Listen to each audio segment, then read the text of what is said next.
Hello, good evening, and welcome to the Super License F1 podcast. I guess it's not so much a podcast as it is a YouTube live stream. And sometimes I've been trying to say Super License, but I'm not sure it translates. But if you picked that up, congratulations. It's the Austrian Grand Prix weekend, so I'm just doing a quick live stream. We're 1 hour before the race, and as always, we've just got a couple of little stories to cover. So I thought I would just pop on, have a read through some stuff, and see what's going on in the old F1 world. If you're watching live, please feel free to drop us a comment or a question in the facilities that are provided for you to do so. We'll share them on the show and have a chat about it. But unfortunately, we have to start on a bit of a down note because we've had the news this weekend of an accident at Spa, which has resulted in the loss of one of our racers, Delano van 't Hoff. The 18-year-old Dutch racer has died. It's a tragic loss, not just because he's so young, but because any death in motorsport is a tremendous loss.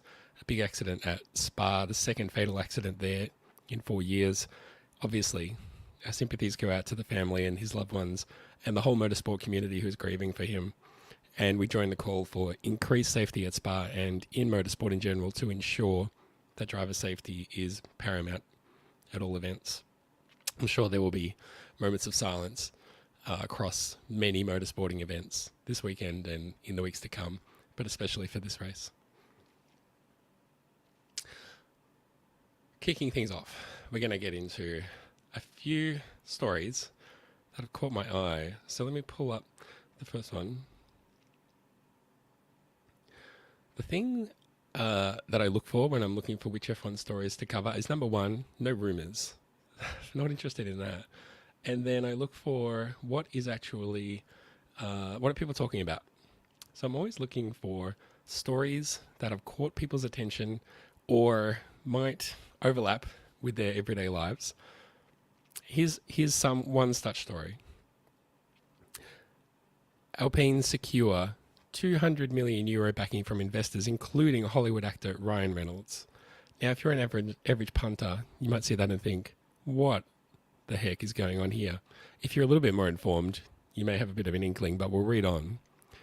This is an investor group who has invested not in F1, but specifically in the Alpine team. The investor group, formed of Otro Capital, Redbird Capital Partners, and Maximum Effort Investments, have acquired a 24% stake in the F1 team, placing their value, say Alpine, at around €900 million. I used to think that finance stuff was complicated, but essentially, when you see something like this, you take how much money they paid, look at the stake that they got, and then you multiply that out to be 100, and that's what the total valuation is. There you go. You can use that in your final exam if you get stuck. The group have worked with NFL side Dallas Cowboys, America's National Football League, the NFL. Very helpful of them to put that little acronym there. French football club Toulouse FC and Welsh football team Wrexham AFC. That's the one you may have heard of. Reynolds bought Wrexham in November 2020, and along with fellow actor and co-owner Rob McElhenney, has overseen the club's rejuvenation, which peaked... Oh, what spoilers, which peaked with earning promotion back to the English Football League after 15 years. So if you haven't seen it, I actually will pull up the trailer for Welcome to Wrexham. And I need to be really clear. There is no suggestion that just because Reynolds and McElhenney have invested in a Formula One team, there's no suggestion that we're going to get something like a Welcome to Wrexham style show. However, it is pretty damn cool. And if you've seen, I mean, Zach is very across this, which in a way that I'm just not. But he's like, have you seen on TikTok the way that they like commentate over the top of clips? It's incredible. Obviously, Ryan Reynolds, big Hollywood star. They call him Deadpool, and they love that Deadpool is invested in their team. Rob McElhenney, some of you may know from It's Always Sunny in Philadelphia. The longest running, I've learned this recently, the longest running live action sitcom in history, which is incredible for a crazy little show about self-centered idiots. But a huge achievement. I went into this with an extremely open mind because I wasn't sure what to make of a series that was about an English, well, not even an English Premier League, but like a whatever league they're in, fourth ranked league. A show about them. I was like, I don't know. I like Ryan Reynolds, really like Rob McElhenney, but what's the show going to be like? And what you sort of learn very quickly is, although these guys, they might be Hollywood bigwigs and investing a whole bunch of money, but they care about sporting communities, they care about local communities, they care about the people driving everything behind the scenes of a team. So it's really good signs that they are bringing that kind of energy and positivity to Formula One in any sense, whether or not they make a series like this. And if you haven't seen the series, really highly recommend that you go check it out, because it really sucks you in with the characters, with basically all the bit players. You think it's going to be a story about these Hollywood guys and them justifying why they would have invested this like luxury throw around money in such a a rich dalliance, like a hobby. But in fact, what you come to realize is they genuinely care, and you get so invested in the lives of the people in that show that it's crazy. And after a few episodes, you're like, oh my God, I hope this guy gets to do that thing. Really good show. Welcome to Alpine, everybody. Up next, a bit of fun. We've got to have a little bit of fun on this show. Let me share this. Again, I look for things that catch my eye that are maybe a little bit different. So obviously I always start with the wonderful people at Sports Illustrated. SI.com, you might notice. Yeah, you're not fooling anybody. Okay, let's get to the headline. Lewis Hamilton confronted by PETA supporters in uncomfortable moment. As Hamilton was in the middle of speaking, a woman from the crowd interrupted the event, calling for the 7-time F1 champion to use his platform to share his support for PETA, as well as encouraging Liberty Media to cut ties with Iditarod. That's a word I know, but I couldn't tell you that much about it. Luckily, they go on to say the Iditarod Trail Sled Dog Race is a dog sled race which is held annually. The protester pointed out that Hamilton, that over 150 dogs have died from the event. They chose to target the British driver by tugging on his heartstrings and linking it to his dog, Roscoe. Let's roll the tape. Lewis, I love you and respect you. And I know the companionship with your dogs demonstrates the love you have for animals. I beg you, please. We're begging you, please. I know that you don't want us to. Look at the smiles. Because he can see he's being filmed, Toto Wolff. And then when he spots the camera, let's roll back. When he sees the camera, he's like, oh, it's not so funny anymore. We're begging you, please. I know that you don't want us. See that? Caught you in 4K. The Iditarod race does that. It actually, the Iditarod has a lot of tragic history. Toto tries to interject by saying, you have the right message, but the way you're doing this is wrong, which, I mean, I guess he's okay. I guess he's right. I just love this intro. Let's enjoy it again together. Lewis, I love you and respect you. And I know the companionship. Lewis, I love you and respect you. Don't we all love and respect Lewis? It's fantastic that she loves and respects him. I wish I was more loved and respected by people shouting at me at events. It's what we all need in the world. You'll be glad to know that I have that little sound for whenever we need it. Lewis, I love you and respect you. May come in handy. That's all I'm saying. That'll be coming back, I'm sure. And I mean the collection of sound effects, I want them to be authentic, but that is growing. You'll be glad to know. Should we take a little? You might have, if you haven't noticed, I'm a little bit sick tonight, and I actually missed the last stream that I was going to do because I was really sick. But what I thought I actually might do is take the opportunity to not only, keep the run of F1 commercials going, commercial breaks, but also take the opportunity to have a bit of a comfort break. So let's pull this up. Get into it.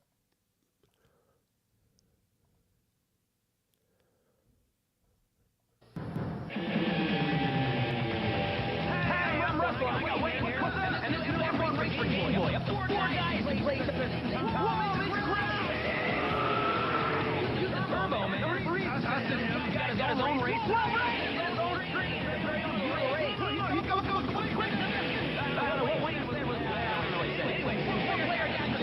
F1 race for Game Boy from Nintendo.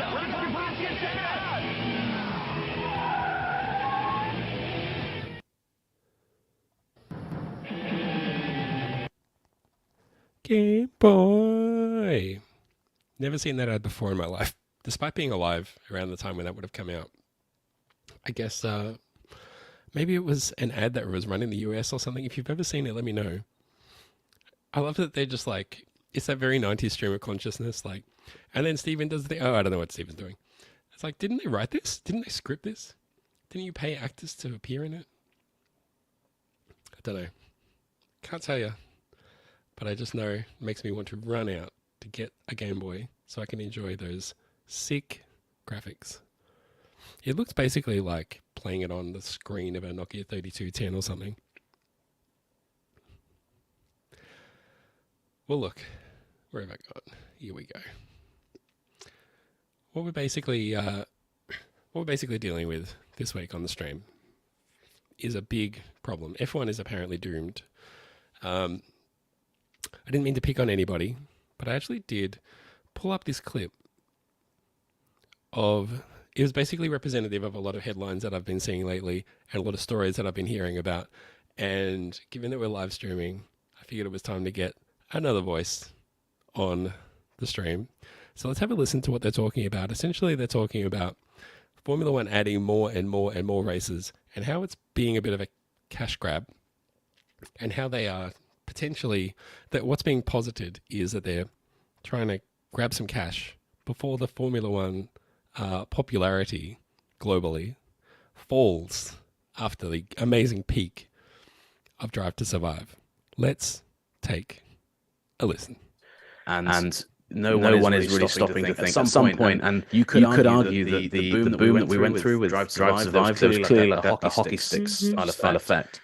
I think it's very, very fair to argue, very easy to argue that at the very least that's tailing off at the moment. Might already be kind of tailing off. And I think it's tailing off from a very, very high point. But I think we've already started to see, if you actually dive into ratings at the moment, across the globe, they're really kind of dropping, and I think that again that's down to the season we're having. But I think that the kind of a lot of people don't maybe think that what Netflix sold them is what they're now seeing on TV. In terms of the sport they thought they were kind of getting into. 2 reasons given there: the season that we're having, and what they see in Drive to Survive, which I thought was an interesting way to frame that. I guess the suggestion is that everyone's watching Drive to Survive, but that presents a sort of homogenized, sanitized, heightened version of Formula One, which of course it does. That's what it's for. That's what its job is. It's not a bad thing that it does that, if you think about it. But the season that we're having, been hearing this a lot. And I should point out, not to pick on Nate Saunders there, but I hear it a lot from British media, British Formula One media. So he said also, Formula One TV rating figures from around the globe. I don't have TV rating figures from around the globe, but I'll dive into some figures in a sec. But just, again, my favorite website, si.com, wink, Fan Nation. F1 News, Miami GP viewership dropped significantly from 2021 amid worries of popularity plateau in the US. F1 popularity has experienced a surge in recent years, especially in the United States, partly due to the success of Netflix's Drive to Survive. Recognizing the growing interest in the sport, sports channel ESPN secured a new broadcasting contract for Formula One last year. In the past, the channel has paid $5 million per season for these broadcasting rights. However, in the new agreement, ESPN now pays a whopping $90 million annually for Formula One. Wow, I guess this is a big moment. I should care about it. Unbelievable. Those are incredible numbers, hey? Have I highlighted anything else? I have.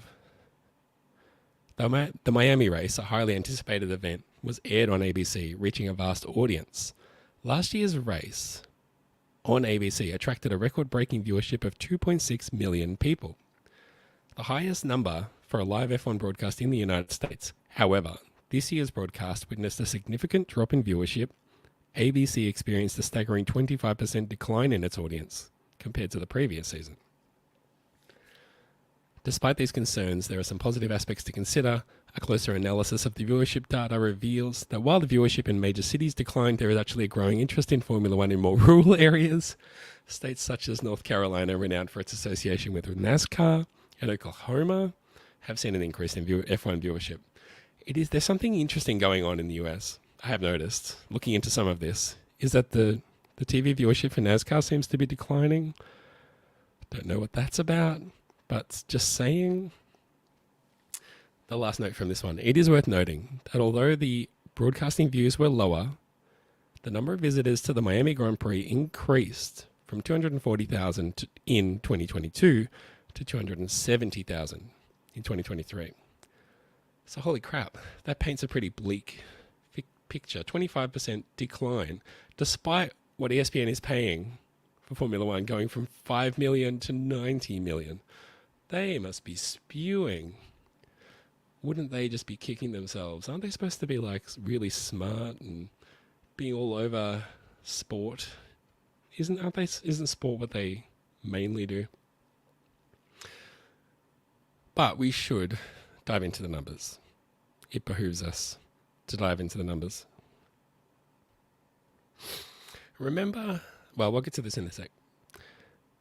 F1's Canadian GP watched by 1.76 million viewers on ABC. Disney-owned ABC attracted an average audience of 1.76 million viewers during the last weekend's Formula One Canadian Grand Prix. Viewership represents fourth largest live US audience ever for a Formula One race. 3 of the 4 largest US audiences have occurred during the 2023 season. Now, can you guess which one the fourth one is? The fourth largest US audience. The top 3 of the top 4 occurred this year. The Miami Grand Prix in 2022 posted the largest live US audience in history with an average of 2.6 million viewers. So remember, that's the one that declined by 25%. So they're coming off the highest possible ratings for a Formula One race in America. Formula One continues to post solid ratings in the US, despite a pedestrian season, which highlights the potential room for further growth once more exciting racing is on show. After 9 races, Formula One is averaging 1.28 million viewers across ABC and ESPN, up from last year's record of 1.21 million. That's an average. So remember, it's not about, well, more people are tuning in for the Canadian race. More people are tuning in for the Miami race. If anything, fewer people tuned in for the Canadian Grand Prix, the Miami Grand Prix. So it's not just that they are cherry picking specific races or specific times to look at these numbers. This is an average across the season so far. And so far, the average number is up. We haven't had the race in Austin yet. We haven't had the Las Vegas Grand Prix yet. And numbers are up. And this even says, despite the pedestrian season that we're having, I really think that this is kind of the key to this whole story. It really blows everything really open. Unfortunately, I feel the biggest factor that explains pretty much all of this is the fact that we've got Max Verstappen winning everything. And not just that he's winning everything, but who he is. And I've made a great point of calling out when the UK-based media, Sky Sports or whoever, goes out of their way to proselytize and eulogize Lewis Hamilton all the time, whether he's winning or not. And you might have noticed during the 8 years of Mercedes dominance, where Lewis Hamilton won quite a lot of races and championships, we didn't really hear too many calls then about how boring Formula One was, or how doomed the sport was, and how things had to change, or this huge investment that Formula One is making was at risk. And I mean, we heard it from the fans. We heard how they wanted better racing. From the fans, we heard it, but never from the media. From the media, it was always like, we're seeing the master put on a masterclass and showing the rest of the field his dominance. And we are really living through his era and we should savor every win and every positive moment. Now, I like Lewis Hamilton. I mean, he's grown into a more likable person. And I didn't like that he was so dominant and won so much. And I've always said that. I don't like Max Verstappen really much at all. And I don't like that he's so dominant. I didn't like that Sebastian Vettel was so dominant. I didn't like when Michael Schumacher was so dominant. I think that we will see a big uplift, of course, when we have better racing, when we have more competition. That's what everyone is desperate for. I understand. But when you say comments like Formula One is cashing in while F1 is enjoying, the afterglow, it's on the tail of this popularity and it's on the way down. It's about to kind of nosedive, even though it's starting from a high place, it's starting to tip down. Number one, the numbers just don't reflect that. But number two, it feels like the British media is really trying to generate this narrative of we've got to change things. This is unbearable. You hear people like Human Headline, Eddie Jordan, saying, I'm sick to death of watching Verstappen win. And it's like, wow, well, were you sick to death of Hamilton winning? I don't remember you saying anything too much like that. Or if you did, it was always like, well, hey, it's a shame how Hamilton wins everything, isn't it? But oh well. So unfortunately, blowing the doors off this theory that Formula One is doomed, this seems to be mostly Lewis Hamilton cope on display. The problem is that when the UK media primes Formula One fans for Lewis Hamilton performance, and they say things like, Lewis, I love you and respect you. The problem is that when he doesn't perform, they go, Formula One sucks. It's just rubbish now. When the fact is it's not that different than it was 4 years ago, 5 years ago. I also should point out, I was going to show this on the stream, but then when I pulled it up, they put the article behind a paywall, bastards. The Athletic had a great breakdown of Drive to Survive viewing figures. And they had not all of the viewing figures from Netflix on Drive to Survive, but the first week of figures. And they showed how it had grown in the first week, people watching the show in the first week. And it had increased this year about 50%. About 50% on the viewing figures from last year. Obviously last year, a hugely controversial series dealing with the fallout from 2021. But, I mean, the fact remains that more people than ever are watching that series. And I'm not over the moon with it. I'm not loving it. I don't really watch it anymore at all. But people are watching it. People are tuning in. And it seems like, at least in America, people are watching the races too. And I called out during those articles as well. People are attending the races. We are setting records everywhere. I'm pretty sure we set a record in Melbourne. Quite sure we set a record earlier this year in, was it Dubai? Wherever it was. More people than ever are going to the races. And plenty of people are watching Drive to Survive. And a whole chunk of them are tuning in for the races. So there you have it. I've been sitting on that story for a few weeks. I was just talking, reading stuff. Unbelievable. Who do I think I am? Let's finish off a couple more small stories and then we might wrap this puppy up. Just a short little stream this week. Like I said, I'm not feeling 100%.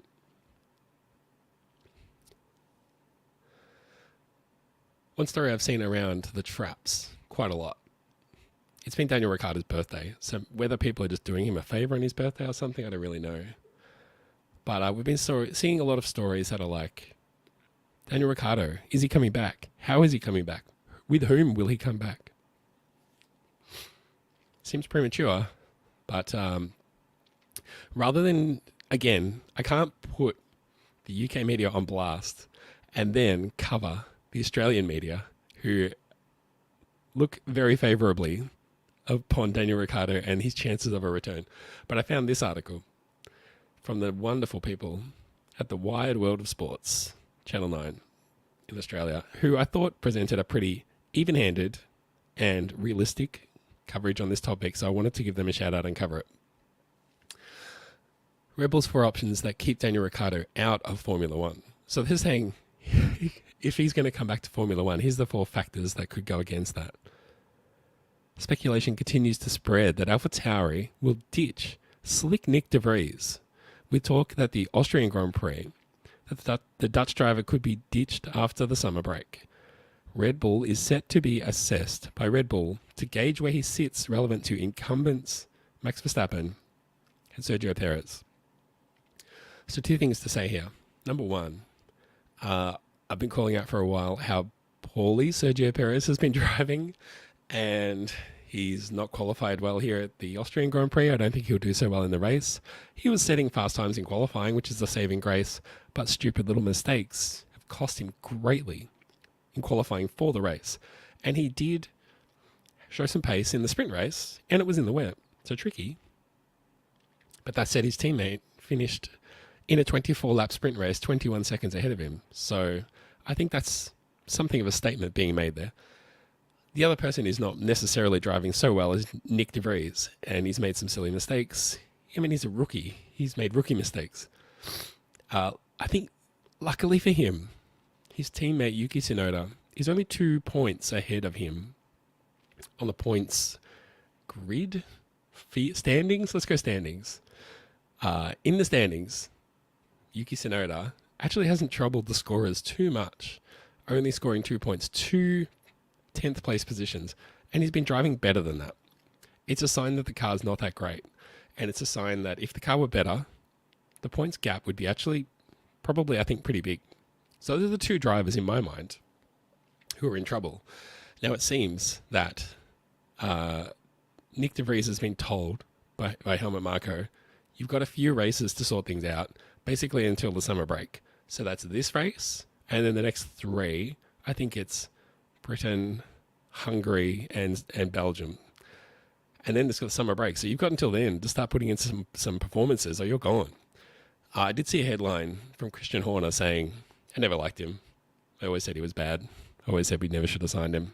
So he's getting out in front of all this so that if let's just say he does get dropped, which he probably will, he's already laid a foundation. I never liked him. Don't need him. Glad he's gone. So, where does that leave AlphaTauri? Where does that leave Red Bull? Here's a hypothetical. What if Sergio Perez continues his poor form, gets overtaken by Fernando Alonso on basically no grounds, through his own driving errors and lack of performance? Fernando Alonso claims P2 in the championship and embarrasses Red Bull. And they're in the position where they have to drop him. They're in a position where they have to get someone else to promote someone else into the senior team. Now, do they go with Daniel? He's already done them dirty once, and he's rusty. Yuki Tsunoda, been driving pretty well, in good form. Might be a good number 2, who could deliver performances, but won't rattle the cage for Verstappen too much. Where does that leave AlphaTauri? Where does that leave a team with, if they keep Nick de Vries, an underperforming rookie, if they get rid of him, they've got no one. It all augurs well for old mate Daniel Ricciardo. And I learned this as well, which I didn't know. Ricciardo is the 3rd driver for Red Bull, but they have a second 3rd driver. And as this article exclaims here, will it be Ricciardo getting the seat? Well, if it's not the Australian, then New Zealand's Liam Lawson is next in line with Japan's Ayumu Iwasa, and Frenchman Isaac Hadjar, 2nd or 3rd in the queue, all Red Bull-backed juniors. The chance of a full-time return seems slim for Ricciardo, especially considering Red Bull's preference to promote its junior drivers up the ladder. However, in the instance of de Vries, he was brought into the team this year as Red Bull felt none of its junior drivers were ready to make the step up to Formula One. Those junior drivers being the aforementioned 3. Really 4, if you include Liam Lawson, pictured here, looking at Christian Horner stomping a sandwich into the ground, which he could have eaten. Starving little kid. Poor guy. The same could be true in this case, with Red Bull advisor Helmut Marko suggesting Ricciardo may only be drafted in if they feel Lawson, Iwasa, or Hadjar aren't ready. The philosophy is quite clear. The performance decides, he said, when asked about Ricciardo's prospects. I see them sooner or later in our team, but if the particular time is too early, then maybe we have to find another solution. So there you go. Really liked this story because, again, it was just so even-handed. It was so non-emotional. There was no motivated arguing going on. Just the facts, ma'am. All of this may count for nothing if De Vries does indeed up his game and Red Bull decide to keep him at AlphaTauri. Maybe, but like I just said, maybe not. Although there was a feeling that he will be gone by the end of 2023 in any case. Marko says De Vries will decide his own future based on how he performs in the races to come. Marko has given the 28-year-old 4 races to improve or be dumped after the break, according to Sky Sports F1, very reputable source. De Vries sits equal last in the standings with Logan Sargent, both without any points to their name. He has a season best finish of 12th in the first race in Bahrain. So, again, how are things looking for Daniel Ricciardo? I think that's the most even-handed, the most... Again, I can't overstate how much Formula One coverage in Australia loves to overdo the whole Daniel Ricciardo deal. Anyway, last story that I've got for you today, before we wrap this baby up, before we move on. And we go watch an F1 race. Let me pull it up. A good story, although we have to be a little bit cautious, as we always should. Pays to be alert, but not alarmed about this stuff. F1 expects to slash paddock carbon emissions by 90% in power supply try. Holy dooly. What a revelation that would be. F1 has identified a significant opportunity to improve the efficiency of that power use. This is the power use at the motorhomes, garages, pit walls, and other facilities used by the teams. Formula One has identified a significant opportunity to improve the efficiency of that power use by centralizing it and supplying it to the team. It will trial a new paddock power supply at the Red Bull Ring this weekend. F1 says its power supply will be produced by more sustainable sources, including a 600 square meter array of solar panels on the inside of the first corner and generators running a hydro-treated vegetable oil biofuel HVO. Who knows what that means? We have to look at every circuit individually, but until we understand what the overall requirement is, it's very difficult for us to look at that going forward in terms of scale, says F1's logistics director Ian Stone. Stone indicated the emissions cut could be in excess of 80%. Our estimation is 2022, there was around 200 tons of CO2 produced. And we're looking again, subject to receiving that data, to reduce that around 10 tons of CO2. So how about that? Let's bring in climate change expert Zachary Priest. Yes, exactly.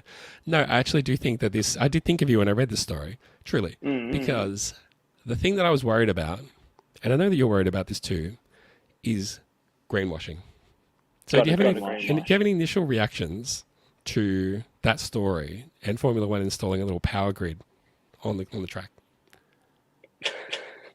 I'm getting a little bit of echo. I'm not sure if that's coming through the stream. But obviously this is 100% true. We're just going to get everything, all power, all the coffee machines in the Italian garage are going to be powered by this block. It's always tricky, right? Because you want to be positive about these stories. Right? I do. You want it to be good and happy that they're making changes. So overall, bit of greenwashing, a bit of good news. Why not both? So I think it's, like I said, I think it's important to point out not just this 90% reduction in power, but saying, well, in this particular area that we're targeting, we're knocking it out by 90%. That's great. You're still letting up planes and flying all over the world, though. It's not so great. I did have to scroll through the comments, looking for a little bit more of an indication to the reaction. A lot of negativity. A lot of people saying, just use less tires. Oh, duh. And then that will so, etc. I did find this person here. I like this comment a lot. He says, your skepticism is very valid and very healthy. As far as watchdogs are concerned, there's quite a few accountability balances in no particular order. The UK's Advertising Standards Authority is cracking down on the use of the term carbon neutral or net zero, which that one got my red flag going as well, because like what happens is, and you would know this, Zach, people just buy credits and they're like, we're net zero now, but they don't make no effort to change anything. That said, they're using solar power, they're using these biofuels, and this seems quite a genuine effort. And then according to this commenter, this authority is cracking down on the use of net zero. So if that's the trick they're trying to pull, they won't get away with it for long. The other one is, F1 itself is a signatory on the United Nations Framework Convention on Climate Change of Sports for Climate Action Framework, which has the handy acronym, it's so catchy, SPFKAF. It's not like the primary driving force behind their sustainability efforts, but their absence or non-compliance would be greatly noted. So I just thought that was interesting to know that, number one, they can make all the claims they want, but if they don't do it, savvy people like that commenter and you and me are on top of things. What do you think? Yeah, that's it. Let me change room. You get a tour of the house. I think that. Look, this is exactly why. It's worth looking at. But Formula One is in a tricky spot because all the money comes from petrol and oil and these kinds of things. Aramco's probably just going to buy Formula One at some point. But that actually kind of suits the agenda of those companies too, right? Because they want to become more green and they want to be energy companies, not oil companies.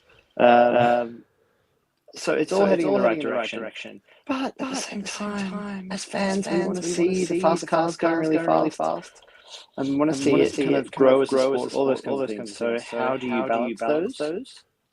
What I'm a little bit disappointed with Formula One all the time is there is a really good opportunity here to become a major like innovator in energy. And that's just there's no interest at all. Really. Like it used to be, we're a major innovator in automotive and steam and all those kinds of things. And now Formula One doesn't really do any of that. Maybe a little bit of safety, but could be doing really interesting stuff on the energy space. For sure.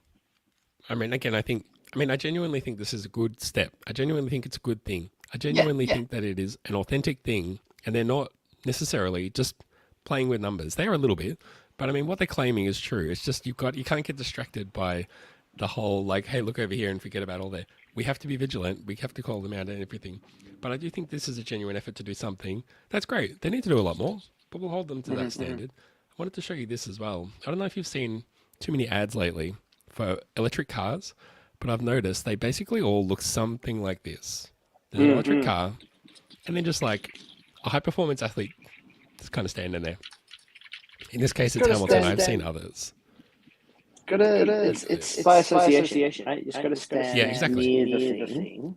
Well, I mean, obviously it's a show of cars because they look the same as petrol cars when they're driving around through the abandoned streets of Lisbon, or through the epic highlands or whatever it is. They all look the same. So. Yeah, what are you meant to do? Maybe he get someone really green. Who's a green person who could stand next to the car to give it more green credentials. Greta Thunberg. She doesn't do cars though. She only does trains. So maybe put them on rails. Yeah. It just caught my eye because it's Hamilton. Caught my eye. Of course. It seems like the effort that's being put into marketing electric cars is just, here's a shiny car plus athlete of choice. Football player, F1 driver, whatever. You're obviously channeling wind power at your place, which I applaud. I'm sorry. was like, am I meant to be doing right now? Oh wait, there's a live stream that I can join. Do whatever you want. You can pop on anytime you like. We don't plan this along the lines of I'll introduce all the content, then Zach will come in. Zach has an open door invitation to his own show. This is to my own Super show. Licensed Universe, exactly. The problem is the place is a bit of a mess. So there's stuff everywhere. I'm like, where could I sit? And just, do you want some Zach personal news? I want your call on this. For sure. Share it with the internet. bought Yep. those toe shoes. I have to go. See you later. I know. Yep. No, this is it. Toe shoes. Bought the What toe are you talking shoes. about? Why would you do that? Well, because I want to try running around in them, but I've got them on This is a right running now. thing, I just ran down Sure. to the off lights to go to Are you Meg. comfortable showing the internet your feet? Of course. Yeah. Let me. How do I swap cameras? Oh, I could just point it down, right? Can we see? Where are they? Oh, look at that. Oh. Wow, I guess this is a big moment. I should care about it. Yeah. Exactly. I knew it was a running thing. Have you tried running in them yet? No. You can only run about 5 seconds for the first 2 weeks. Otherwise, your legs explode. It's something like that. I don't think it's quite that bad. But I think it's because a lot of people get the idea that they should do it. And then they just buy them and then run a bunch and their feet break and their calves and their Achilles and stuff. So I've been running a while. So I think I can get out for a short little baby run. Just a little bit. A couple of laps around the block. I guess it's an impact thing, but your heel takes the impact and then it's the push off. Yep. But I guess, and it might depend on your running style, maybe. I don't know much about running styles. But maybe you're a big toe guy. Maybe you're an all toes person. I don't know. Yeah. But if you're a big toe guy and you get into those things, you'll be like just zigzagging everywhere. Yeah, exactly. Look, I think it's much like getting in a Formula 1 car, right? You've never driven one before. You've got no idea. What are you going to do? You know, all your normal processes are out the window. But the thing you've got to remember is that this is closer to your actual feet. So you just got to trust, feel natural, don't push too hard, and just go with the flow. Trust the car. Like the Formula 1 drivers do. Trust that the brakes will stop you on time. Trust that the aerodynamics will keep you smushed down to the road. This is it. You just got to trust your feet. Yep. Your body was built to run, to evade whatever is chasing you. Well, not evade. No, your body was built to very slowly track prey over hundreds of kilometers over multiple days. Because we couldn't fight anything, so we just tired them out.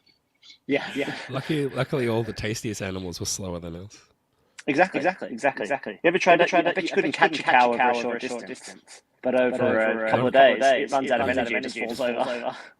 I was going to say I've never tried. I have tried in a car, but they got very frightened and ran away.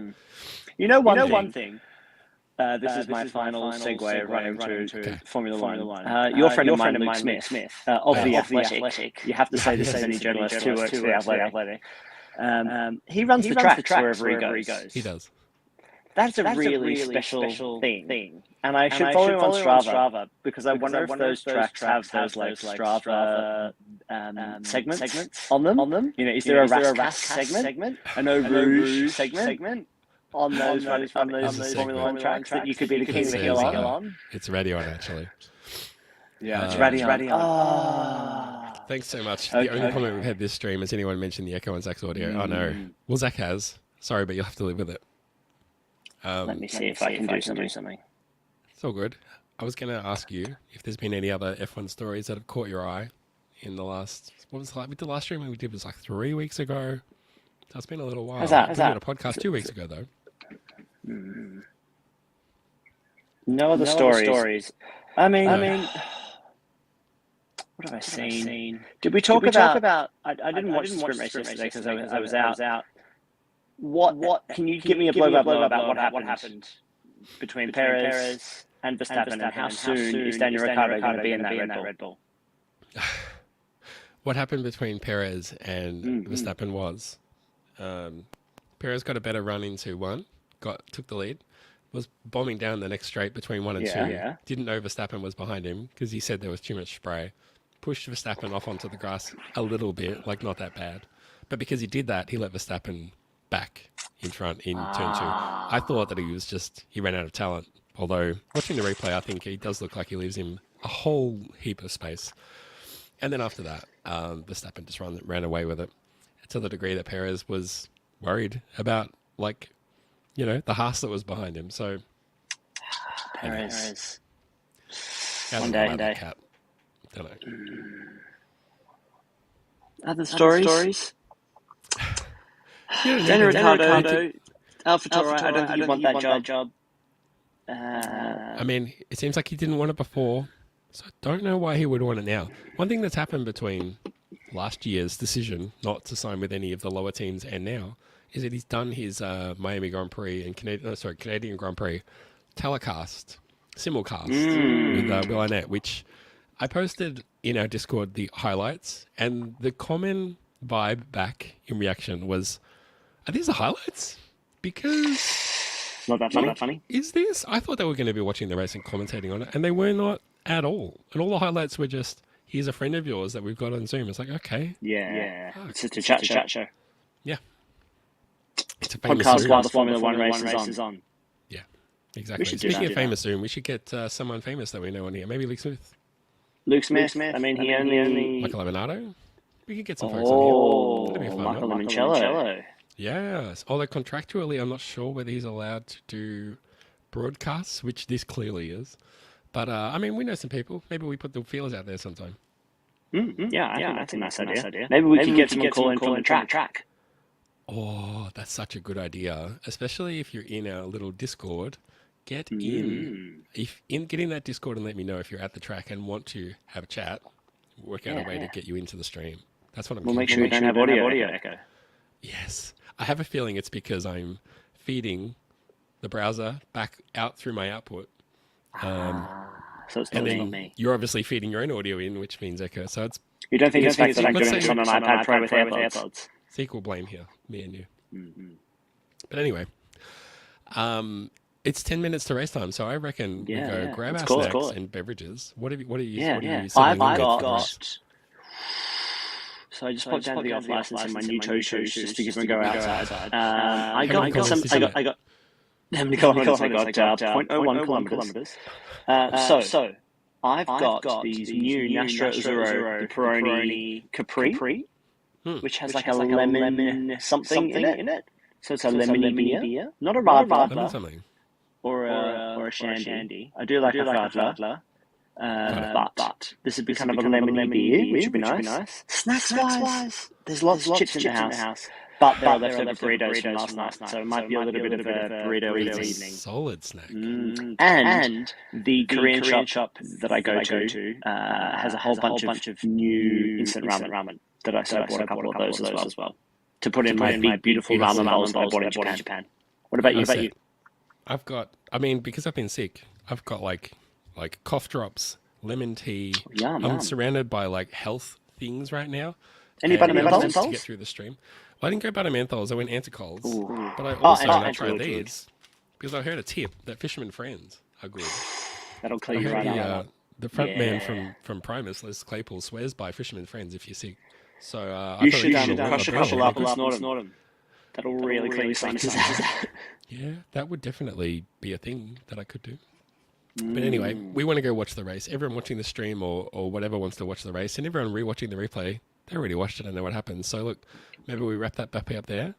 We'll do a podcast. Maybe come on, anyone but Max. Come on, get in. I guess we're getting behind Leclerc, right? Yep. Let's do it. Not the driving. More podcast soon. Sounds great. All right. There's lots of races coming up soon, so we'll do more live streams if I'm healthy and if you're around. I'll be around. And healthy. The double. Say goodbye to everybody, and we will wrap this puppy up. We'll talk to you soon. Thanks so much for watching. Take it easy. Cheers. Bye. Bye.